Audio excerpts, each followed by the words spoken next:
Goods ವಾಹನ ದೇಶದ ಬೆನ್ನೆಲುಬು ಅಂತ ಮಾತಾಡ್ತೇವೆ. ಇಂಡಸ್ಟ್ರೀಸಿಂದ ಹಿಡಿದು ಅದು ಬೇರೆ ದೇಶಗಳಿಗೆ ಕಳಿಸುವಂಥದ್ದು ಅಥವಾ ಬೇರೆ ಬೇರೆ ಸಾರ್ವಜನಿಕರಿಗೆ ಸರಬರಾಜು ಮಾಡುವಂಥದ್ರಲ್ಲಿ ಅವರು ಇಲ್ಲದೆ ಮಾಡಲಿಕ್ಕೆ ಸಾಧ್ಯವೇ ಆಗೋದಿಲ್ಲ.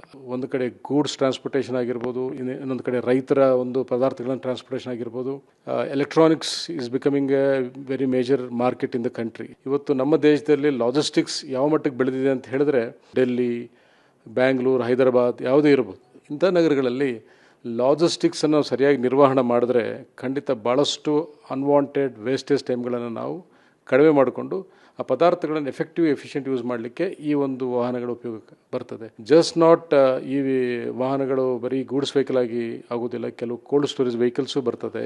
ಇತ್ತೀಚೆಗೆ ಎಲೆಕ್ಟ್ರಿಕ್ ಗೂಡ್ಸ್ ವೆಹಿಕಲ್ಸ್ ಬರ್ತದೆ. ಪ್ರತಿ ಹಂತದಲ್ಲಿ ನಮ್ಮ ಗೂಡ್ಸ್ ವಾಹನ ಅಥವಾ ಅದರ ಚಾಲಕರು ಮಾಲಕರು ಬಹಳ ದೇಶದ ಒಂದು ಎಕನಾಮಿಗೆ ಬೆನ್ನೆಲುಬಾಗ್ತಾರೆ.